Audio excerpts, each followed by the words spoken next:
ఆత్మీయులైన ప్రేక్షకులకు నమస్కారం. నా పేరు డాక్టర్ చిరుమామిళ్ళ మురళీ మనోహర్. ఆయుర్వేద సంహిత ఈ కార్యక్రమానికి మీకందరికీ స్వాగతం.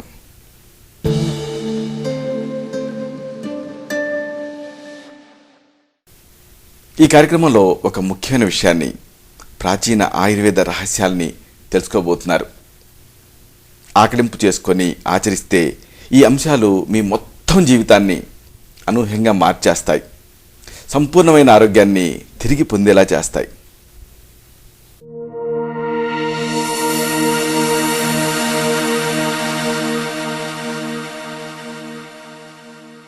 ఆత్మీయులైన ప్రేక్షకులకు నమస్కారం. ఈ కార్యక్రమంలో మనం చాలా ముఖ్యమైన విషయాన్ని తెలుసుకోబోతున్నాం.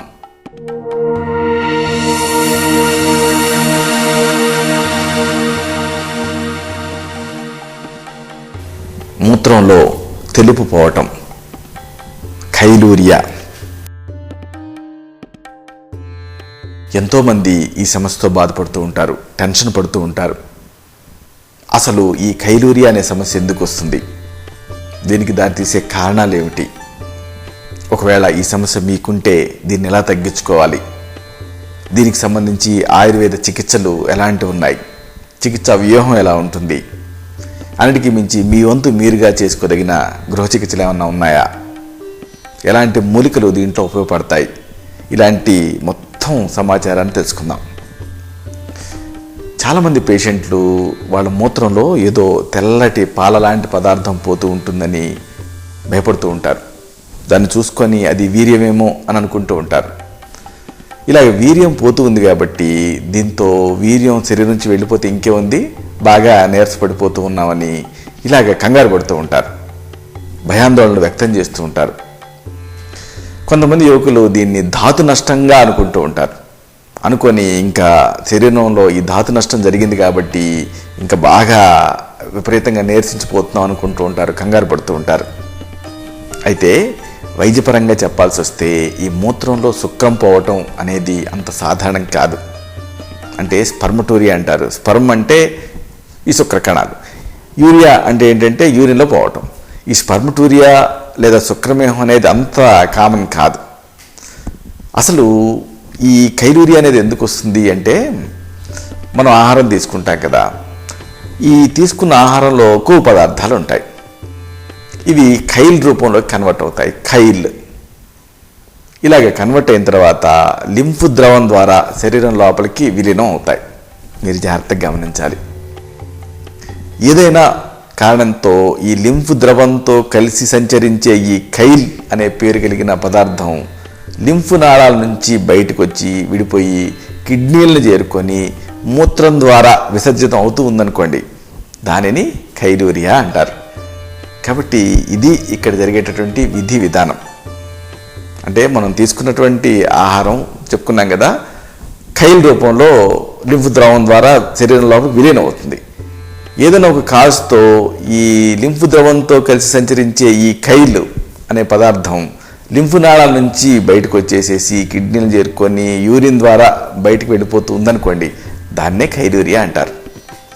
కొవ్వుతో కలిసినటువంటి ఈ పదార్థాన్ని చూసి చాలామంది వీర్యం అనుకుంటారు, శమన్ అనుకుంటారు, కంగారు పడిపోతూ ఉంటారు. అయితే ఈ సందర్భంగా ఆయుర్వేదం ఏం చెప్తుంది, ఆయుర్వేద దృక్పథం ఏమిటి ఈ ఖైలూరియాకి సంబంధించి, దీన్ని తెలుసుకుందాం.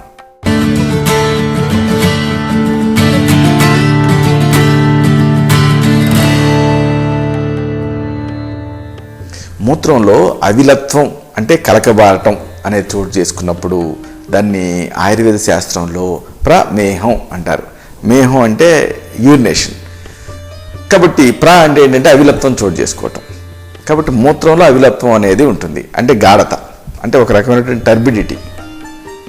కఫ సంబంధ ప్రమేహ వ్యాధి వర్గీకరణలో పిష్టమేహం అనే స్థితిని గురించినటువంటి వివరణ మనకి లభిస్తుంది. పిష్టమేహం ఈ స్థితి తాలూకు లక్షణాలు సరిగ్గా ఖైలూరియాతో సరిపోతాయి. కాబట్టి దీని గురించి మనం తెలుసుకోబోతున్నాం. అయితే ఈ ఖైలూరియా అనే సమస్య ఎందుకు వస్తుంది, దీనికి దారితీసే కారణాలు ఏమిటి, వీటిని తెలుసుకుందాం.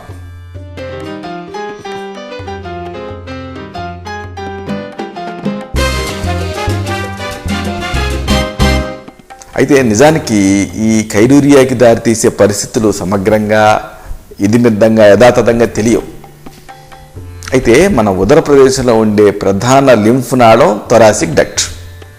ఈ ప్రధాన లింఫ్ నాళమైన థొరాసిక్ డక్ట్కి ఒకవేళ అబ్స్ట్రక్షన్ అంటే అవరోధం ఏర్పడింది అనుకోండి, ఇలా ఏర్పడటం వల్ల ఈ కైలూరియా సంభవించే అవకాశం ఉంది. ఇదొక ఫైండింగ్. మన దేశంలో ఈ కైలూరియాకి దారితీసే ప్రధాన కారణాలు ఏమిటి అంటే పరాన్నజీవులు, అంటే మన పొట్టలో పెరిగేటటువంటి రకరకాల పురుగులు. ఉదాహరణకు ఫైలేరియాసిస్ వల్ల ఈ కైలూరియా రావచ్చు, అంటే బోధవ్యాధి. అలాగే ఆస్కారియాసిస్ వల్ల ఇది రావచ్చు, అంటే కడుపులో పెద్ద రౌండ్ వామ్స్, పెద్ద పెద్ద పాము లాంటి పెరగటం. అలాగే ఎఖైనోకోకోసిస్ దీనివల్ల కూడా రావచ్చు. అలాగే ట్రైకోమోనియాసిస్ మామూలుగా మహిళల్లో వైట్ డిశ్చార్జ్ని కలగజేస్తూ ఉంటుంది, దీనివల్ల కూడా కైలూరియా వస్తుంది. అలాగే యాంకైలోస్టోమియోసిస్, అలాగే మలేరియాని కలిగించేటటువంటి పరాన్నజీవులు.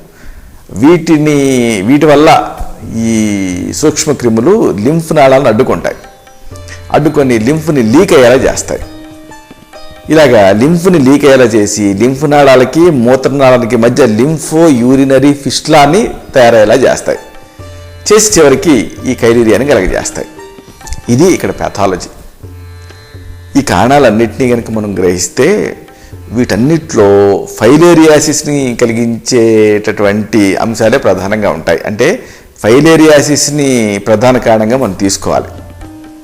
ఈ ఫైలేరియాసిస్ వ్యాధి ఎలిఫెంటియాసిస్ అంటే ఈ బోధవ్యాధిగా రూపాంతరం చెందడానికి ఒక్కోసారి 10 సంవత్సరాల వరకు పడుతుంది. ఈ లోపు ఏం జరుగుతుంది, వ్యాధి లక్షణరహితంగా కొనసాగుతూ ఉంటుంది, కైలూరియా కనిపిస్తూ ఉంటుంది. ఆ తర్వాత ఎప్పుడో బోధవ్యాధి వచ్చేస్తుంది. ఇది ఇక్కడ సూక్ష్మం మీరు గ్రహించాలి.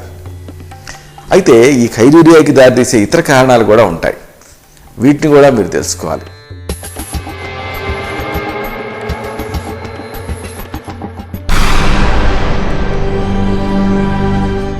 ఈ పిష్టమేహానికి అనేక అంశాలు దోహదపడుతూ ఉంటాయి. ఉదాహరణకి జన్మతః మూత్రమార్గం దగ్గర లింఫ్ నాళాలు వ్యాకోచం చెంది ఉన్నాయనుకోండి, అప్పుడు ఈ కైలూరియా కనిపించవచ్చు. లింఫ్ యాంజెక్టాసిస్ అంటారు వైద్య పరిభాషలో దీన్ని. అలాగే ఈ ఉదర ప్రదేశం ఉంటుంది కదా, ఈ ఉదర ప్రదేశంలో లింఫ్ని చారేసేటటువంటి థొరాసిక్ డక్ట్ అడ్డుకుపోవటం ఒక కారణం, ఇంతకుముందు అనుకున్నాం. లేకపోతే ఈ థొరాసిక్ డక్ట్కి దెబ్బ తగిలింది అనుకోండి, అప్పుడు కైలూరియా రావచ్చు. అలాగే ఈ థొరాసిక్ డక్ట్ వెళ్ళి ఈ కాలర్ బోన్ దగ్గర ఉండేటటువంటి సబ్క్లేవియన్ సిరతో కలిసే చోట రక్తపు గడ్డలు అంటే థ్రాంబస్ తయారైందనుకోండి, అప్పుడు కూడా ఈ కైలూరియా రావచ్చు. అలాగే ఈ ఉదర ప్రదేశంలో ఏమైనా ట్యూమర్లు అంటే కంతులు తయారయ్యాయనుకోండి, తయారయ్యి లింఫ్ నాళాల మీద ఒత్తిడిని కలిగించాయనుకోండి, అప్పుడు ఈ కైలూరియా రావచ్చు. అలాగే ప్రెగ్నెన్సీ టైం అంటే గర్భధారణ సమయంలో కూడా ఈ కైలూరియా వస్తుంది. ఇవన్నీ కూడా కైలూరియాని కలగజేసేటువంటి కారణాలు. మూత్రంలో ఇలాగా శుద్ధపోతున్నప్పుడు వీటన్నిటి గురించి ఆలోచించాలి, అంతేగాని అది స్పర్మేమో నన్ను కంగారు పడకూడదు. అసలు ఈ కైలూరియాన్ని పోలి ఉండేటువంటి ఇతర వ్యాధులు ఉంటాయి, ఈ సారూప్యతలను కూడా మీరు తెలుసుకోవాలి.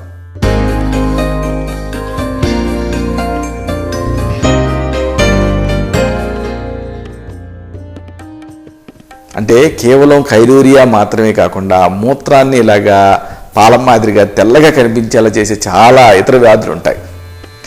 ఉదాహరణకు ఫాస్ఫటూరియాలో కూడా ఇలాగ మూత్రం తెల్లగా కనిపిస్తుంది. అలాగే లిపిడూరియా, లిపిడ్స్ అంటే ఫ్యాట్స్ యూరిన్లో ద్వారా పోవటం, అప్పుడు కూడా మూత్రంలో తెల్లటి శుద్ధ కనిపిస్తుంది.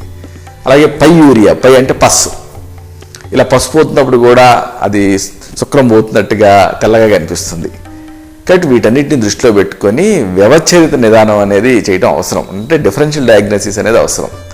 కాబట్టి అన్నిటినీ ఒకటే అనుకోకూడదు.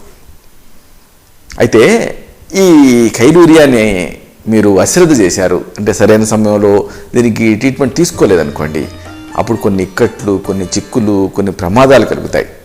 ఈ కాంప్లికేషన్స్ని కూడా మీరు తెలుసుకోవాలి.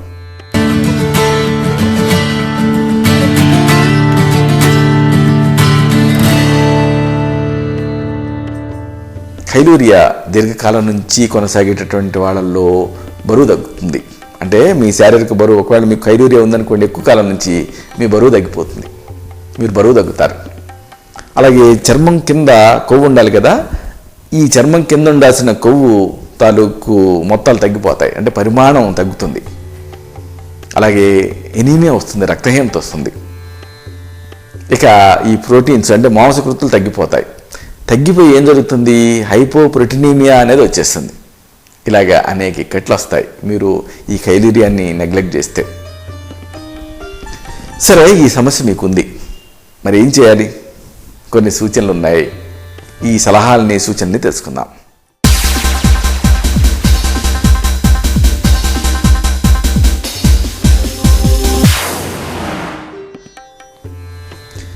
కైలీరియాకి ఆయుర్వేద చికిత్సని 2 కోణాల్లో ఇస్తూ ఉంటాం. ఒకటి ఏంటంటే కారణానుగుణమైనటువంటి కారణం, అంటే కారణానుగుణంగా ఇచ్చేటటువంటి మొదటి కోణం. ఇక సాధారణ ఆరోగ్యాన్ని మెరుగుపరిచి దాని ద్వారా శరీరం తనని తాను రిపేర్ చేసుకునేలాగా, బాగు చేసుకునేలాగా చేసేటటువంటి చికిత్స మరో కోణం. దీన్ని స్వస్థ ఊర్జస్కర చికిత్సలు అంటారు. ఇది 2వ కోణం. ఇలాగా 2 లైన్స్లో ఈ ట్రీట్మెంట్ ఇస్తూ ఉంటాం. ఆహార చికిత్సగా మీరు కోల్పోతూ ఉంటారుగా కొవ్వు, దీన్ని భర్తీ చేయటం అవసరం. కాబట్టి దీనికి ఘృతం అంటే నెయ్యి, తైలం అంటే నువ్వుల నూనె ఇలాంటివి, వస, అలాగే మజ్జ ఇలాంటివి ప్రధాన ద్రవ్యాలుగా తయారైనటువంటి ఆహారాన్ని మీరు తీసుకోవాలి. అలాగే ఔషధాలు ఉంటాయి, వీటిని మేము ప్రిస్క్రైబ్ చేస్తూ ఉంటాం. ఒకవేళ మీరు మాంసాహారాలు అనుకోండి, మాంసరసాలు తీసుకోండి. అలాగే భూమిపైన సంచరిస్తూ ఉంటాయి ఇలాంటి జంతువుల మాంసాన్ని జాంగల జంతు మాంసం అంటారు. ఇలాగ ఈ జాంగల జంతు మాంసాన్ని ఎక్కువగా తీసుకుంటూ ఉండండి మీరు నాన్ వెజిటేరియన్స్ అయితే. ఒకవేళ మీ పాదాల్లో వాపు కనిపిస్తుందనుకోండి, అప్పుడు మీ కాళ్ళని, పాదాలని ఎత్తులో ఉంచండి. అప్పుడు మీకు ఇది ఇబ్బంది కలిగించకుండా ఉంటుంది. పాదాలకి, పిక్కలకి ఎలాస్టిక్ బ్యాండేజ్లు చుట్టుకోండి. అలాగే ఎక్కువగా శ్రమ పడకండి, విశ్రాంతిగా గడపండి. అలాగే నీళ్ళను కూడా సమృద్ధిగా తీసుకుంటూ ఉండండి. దీనికి మంచి ఆయుర్వేద ఔషధాలు ఉన్నాయి, వీటి గురించి కూడా మీకు కాస్త చెప్పాలి.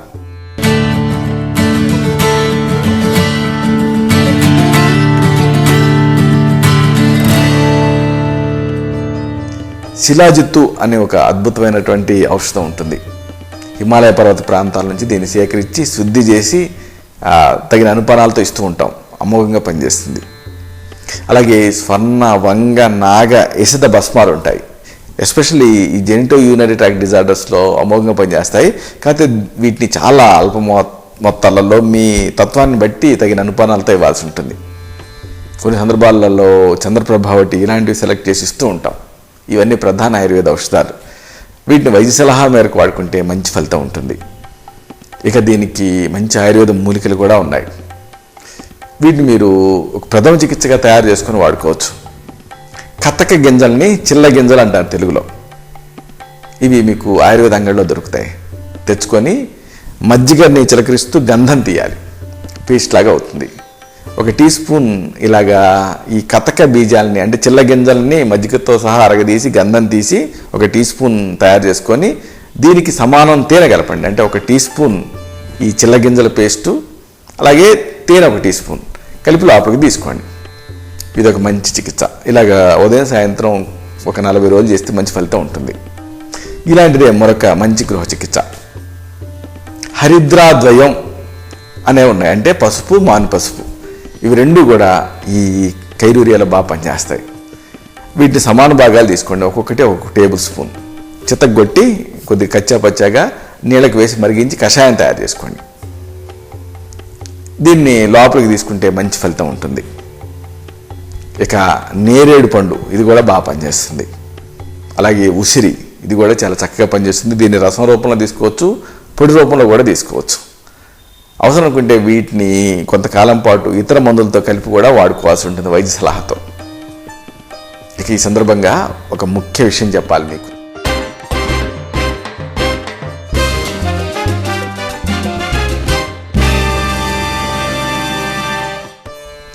ఈ వ్యాధి నుంచి త్వరగా మీరు బయటపడాలంటే ఆహార విషయంలో మీరు సంయమనం పాటించాలి. ఉదాహరణకి క్షార సంబంధమైన పదార్థాలని మానేయాలి, అంటే ఆల్కలీస్ని. పిండి పదార్థాన్ని కూడా తీసుకోకూడదు, పిష్టాన్నాన్ని. అలాగే జలచర మాంసాన్ని తీసుకోకూడదు, అంటే అనూప మాంసం మంచిది కాదు, జాంగల మాంసం మంచిది, కానీ నీటిలో సంచరించేటటువంటి ఈ చేపలు ఇలాంటి వాటి మాంసం మంచిది కాదు. అలాగే ఆల్కహాల్ తీసుకునే అలవాటు ఉంటే మానేయాలి. మద్యం ఎంత మాత్రం మంచిది కాదు. అలాగే పగటిపూట నిద్రని కూడా మీరు వదిలేయాలి. స్మోకింగ్ చేసే అలవాటు ఉంటే ఈ ధూమపానాన్ని వదిలేయాలి. అలాగే కొత్త బియ్యాన్ని కూడా వాడకండి. తీపి పదార్థాలను కూడా బాగా తగ్గించేయండి. అన్నిటికీ మించి ఇక్కడ మీకు ఒక విషయం చెప్పాలి. మీ మూత్రం తెల్లగా పాల్లాగా వస్తున్నంత మాత్రాన భయాందోళనకు గురి కాకూడదు. మీరు అనవసరమైన అపోహలను పెంచుకోకూడదు. ఆందోళన తగ్గించుకొని ప్రశాంతంగా ఉండాలి. ఇప్పుడు మనం చెప్పుకున్నటువంటి ఈ నిర్దేశించిన చికిత్సల్ని తీసుకుంటూ తగిన జాగ్రత్తలు వీటన్నిటిని పాటిస్తే కైలూరియా మిమ్మల్ని ఎంత మాత్రం ఇబ్బంది పెట్టదు. ఇది పిష్టమేహం, కైలూరియా, దీనికి సంబంధించిన సమగ్ర సమాచారం. మళ్ళీ ఇదే కార్యక్రమంలో మనం కలుసుకున్నప్పుడు ఇలాంటి మరొక ఆసక్తికరమైన అంశాన్ని తెలుసుకుందాం. శతం జీవ శరదో వర్ధమానః, శతం హేమంతాన్ శతం వసంతాన్. 100 శరత్తులు, 100 హేమంతాలు, 100 వసంతాలు వర్ధిల్లుతూ జీవించండి. శుభం.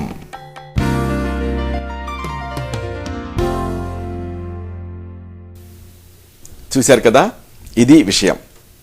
ఈ కార్యక్రమం మీకు ఉపయోగపడిందని, ఉపయోగపడుతుందని ఆశిస్తాను. అలాగే ఇందులోని విషయాల మీద మీకు అవగాహన పెరిగిందని భావిస్తాను. దీనిలోని విషయాలు నలుగురికి చేరేలాగా, 10 మందికి ఉపయోగపడేలా మీ వంతు సహాయం మీరు చేయండి.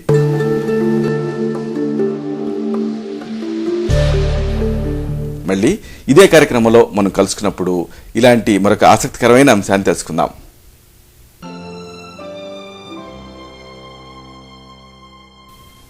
శతం జీవ శరదో వర్ధమానః, శతం హేమంతాన్ శతం వసంతాన్.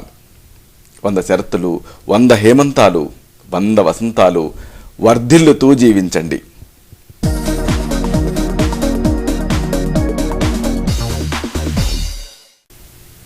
శుభం.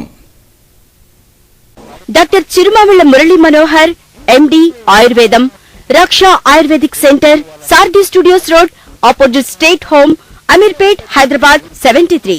ఫోన్ 9177445454.